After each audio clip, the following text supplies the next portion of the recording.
I really enjoy making videos on the biggest mistakes stock market investors make, as I believe we all make some same mistakes. We learn the same lessons over time. Some of us learn them early on. And when I was making mistakes back then, we didn't have all those things on social media and people that talk about those things. So now it's a much better time to invest, but you're still going to be making mistakes. You're still going to have gainers. You're still going to have losers. This is something that you can't really escape. And this is a big mistake investors make, is they want to be perfect. They don't want to accept losses. They don't want to lose money. They want to sell the stock at break even and never recovers because their ego, they can't accept having losers or not losing money. But that only exists in a perfect world, which is not reality. You are going to have losers. You're going to have stocks that don't really work out. And this is something that Peter Lynch said. He said, you only need to be right 6.5 times out of 10, not 9 times, not 8 times, 6.5 times out of 10. Because all you need is to find one Costco, one Walmart, one Nvidia. And if the rest of your stocks don't do nothing and you find Nvidia in 2019 or 2015, this is all you need. So just one stock. This is the asymmetry of investing. And this is why investing is an amazing business. Now, for me personally, I like to study my gainers and my losers. I like to look at what I have done right, what I have done wrong, and what I could have done better. And I learn from all my trades and I analyze them, which is why I'm going to share 2 trades for 2026, which is my biggest gainer, my biggest loser, what went right and what went wrong. And maybe you could learn from the things I've did, and I really hope you enjoy it as always. Now, the first one is a stock that I hinted about. I talked about the investment opportunity in oil and how oil was hated, it was undervalued. Then I talked about a lot of oil stocks, and I told you guys I'm invested in a royalty company, and there's only 2 royalty companies in the United States, and you could have looked them up on ChatGPT. But any oil stock since this video has done extremely well. But my oil stock was TPL, which is Texas Pacific Lands. The stock is up 63% year to date. While the market's going down, everything is crazy. The stock is up 63%. TPL is a royalty company. They own over 1 million acres in the Permian, which is a great area for oil drilling in West Texas in the United States. Now, if you look at their business model, they make money in 3 different ways. The first way is oil and gas royalties. So whenever ExxonMobil or Chevron, they're drilling oil on TPL's land, they have to pay TPL royalties. TPL is not putting the capex to drill the oil, find it, extract it, none of that stuff. TPL is a landowner. Exxon and Chevron, they have to pay TPL royalties, which is why TPL has 60% net income margin. So this is a really great business as a royalty business in general, in gold and oil and a lot of those commodities. Now, the best part about this business is if Exxon or Chevron, they find more oil on TPL's land, they're going to have to pay TPL even more royalties, which is why if you look at the production, royalty production, it has increased over the last 4 years, despite oil prices going down. And TPL has increased revenues while oil was going down. And not many oil companies can actually pull this off. Now, the second part of the revenue is called surface leases and easements. So they pretty much lease the land. They lease some certain permits because it's TPL's land. This is a 10, 20-year contract business model. It's 11% of the revenue. Now, my favorite part of the business is the water-related business. So if you look at the land in the Permian, there's not much oil left, okay? And if you want to drill the oil, you're going to find a lot of water along the way. Now, TPL is not letting this water go to waste. They're trying to treat it, recycle it, and use it for commercial-related applications. And the water business for TPL has become a massive, massive business. Now, why is TPL up 60% year to date? And there's a lot of optimism around the stock. And this is the part that went right in my thesis, is mainly for data centers. So because TPL has a lot of land in the Permian, over 1 million acres.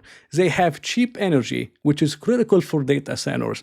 But most importantly, they have an abundance of water.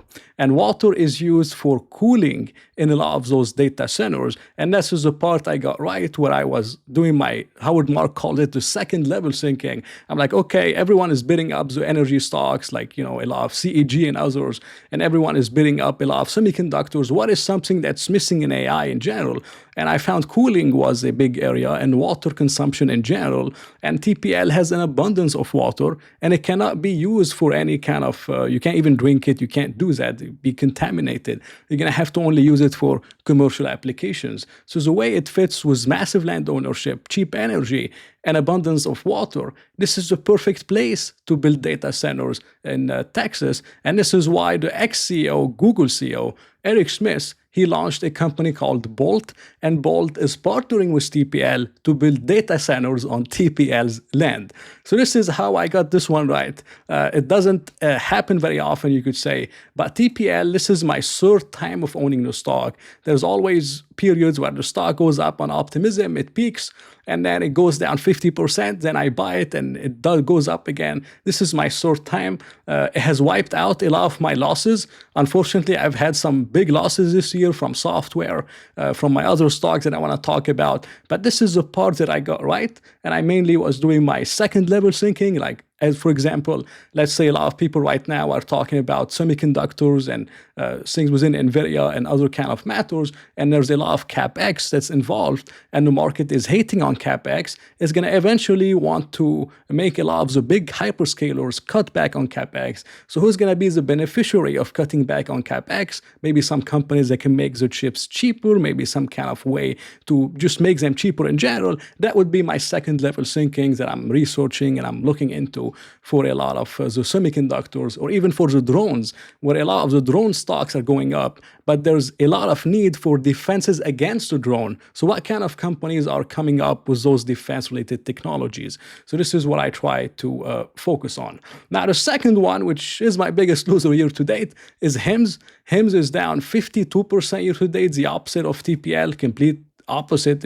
It's been crazy. Now with HIMS, the funny story is that everything has been going right so far, and people don't like to admit that. They like to say, oh, it was obvious because of all kind of reasons, which I'm going to talk about. But I believe the company has done really well in expanding the revenue base. I've been in the stock since 2023. The last 2 quarters have flattened out. Why? Because the company is no longer mass selling GLP-1s. The GLP-1 shortage of semaglutide ended in March, in first quarter. The other 2 quarters, they were transitioning away from mass selling GLP-1s, which has weighted on their revenue growth. But everything else, has been going really well. And I was very surprised with what the company was doing. But very recently, the CEO has made a huge mistake by launching the compounded semaglutide pill at $49 a month. And that's a big mistake because the oral GLP-1 pill of NVO just came out. So if HIMS came up with the pill maybe 1 to 2 years from now, after NVO has made money, after Lilly has launched the pill, after everyone has made money, I'm like, okay, that makes a lot of sense. There's not going to be a lot of scrutiny around it. But HIMS just launched it right when NVO has launched it, while HIMS should be partnering with NVO. Yes, they're trying to fight Big Pharma and fight NVO. This is not something that I was expecting. That's not something that I'm happy with. I think that's a big mistake from the CEO. I think the CEO should have focused on the other areas of the business. We have mental health, we have hair loss, dermatology, menopause, a lot of things within women health. There's much bigger than just weight loss. Yet the CEO of HIMS has chose to fight Big Pharma instead of partnering with them. And, that made me upset, because before then, they were saying that he's in touch with the new CEO and they want to partner together. I'm like, that's amazing. And HIMS will transition away from mass selling GLP-1s into other areas and everything will be fine. But this is not what happened. And due to that announcement, NVO has decided to sue HIMS. It has not sued HIMS for the last year and a half. It has sued every single company pretty much, with the exception of HIMS. But only when they launched the oral pill, this is when they sued HIMS. They have sued HIMS without the oral pill? I personally don't think so, because if they wanted to do it, they would have done it already. But they decided to do it whenever they just couldn't take it anymore. And I don't blame them. I think, the CEO here has, you could say, made a huge mistake. And then they continued on this mistake by saying that NVO's lawsuit is a blatant attack by a Danish company. They're trying to make a political story out of it. Instead of talking with them, trying to deal with them, trying to make a deal, because those lawsuits, they take 3 to 5 years to play out. It's not going to be anytime soon. They're still going against them. So again, I'm not a big fan of that. I think the CEO made the mistake, and this is, I believe, what went wrong. And it could potentially result in fines, or potentially him is being banned from selling compounded semaglutide, which I believe is fine, as the United States business has the oral GLP-1, which has nothing to do with compounded semaglutide. And in Canada, they're selling generic semaglutide because NVO's patent has expired. And in Europe, they have different kind of weight loss solutions that don't have to do with semaglutide. So if they ban him from semaglutide, it's going to be bad. But I think the stock has priced it in down 60% from over the last year or so. And I think it will be fine in terms of the revenue model, as Hims has oral GLP-1s, I should say oral weight loss kits, and they also have liraglutide, and they also have semaglutide in Canada. They recently have acquired this acquisition. It has 775,000 customers, annual revenue run rate of 445 million, and they paid 1.1 billion for it, which I don't believe is a lot if they're growing 100% year on year. So that's going to massively re-accelerate the growth of Hims and Hers. And I think this is a great acquisition for the company in general. In total, they're going to have 4.5 million subscribers, and I think that will help them grow in general.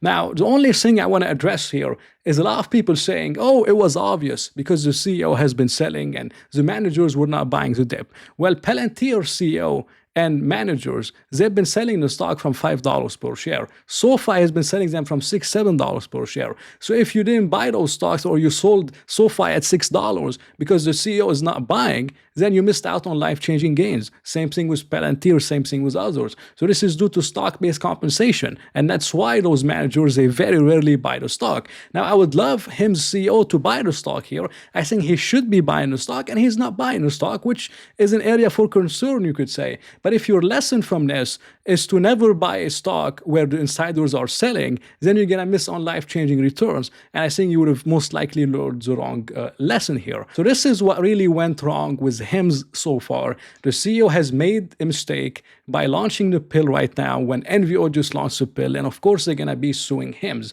Now, in terms of the outcome, it's still uncertain, which is why I haven't commented on Hims much. And I told you guys, I'm waiting for the earnings report. I want clarity from the CEO. I want to see more progress. And I hope I'm not going to hear him saying that he wants to fight NVO and Big Pharma, because that's not something that I want to be aligned with, as NVO has a lot of politicians, a lot of people, a lot of resources, and that's not a company I want to be with. I don't want them to fight Big Pharma. I want them to do their own thing and partner with them, just like what RO Health is doing.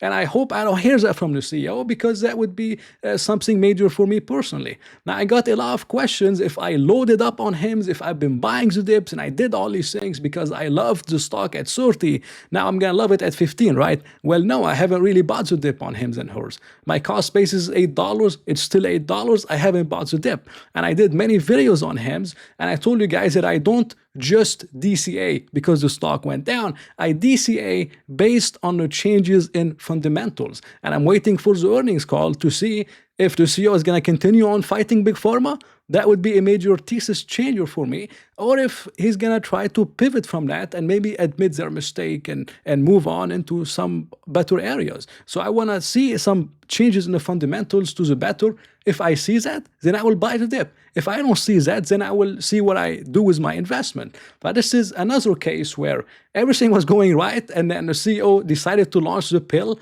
and it really got the lawsuit going, and it got everything going that took the stock down 50%. And I know a lot of people are blaming me for this investment, but if you want to blame me for what the CEO is doing that I can't predict, I don't know what to tell you. So this is another one where everything was going well, and then it deteriorated from there. I think my only mistake with Hims really is I owned the stock from $8 per share. And through this whole period from 2023, I haven't taken profits. There were periods where the valuation was a little bit extended at $65, $66. And I even talked about it myself on YouTube, and I told you guys the valuation was extended.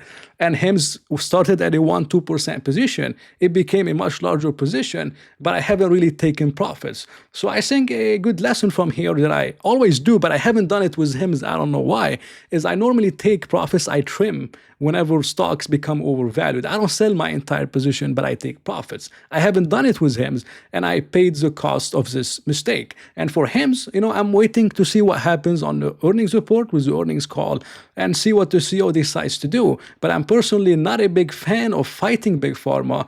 I want them to partner with Big Pharma, maybe partner with Lilly when they launch their new pill. The NVO lawsuit will likely result in either a fine or a ban of compounded semaglutide for HIMS, which isn't the worst deal in the world, as HIMS still has the pills, they have a generic in Canada, and they have a lot of other products than just weight loss. They're trying to go more into labs and become a comprehensive solution for healthcare. So I'm going to see what happens, and I'm going to let you guys know. But that's my opinion on HIMS and TPL, my biggest gainers and losers, what I have done right, what I have done wrong. Hope you enjoyed it. If you want more of such stuff, let me know in the comments. Thank you for watching me again, and I'll talk to you in another update.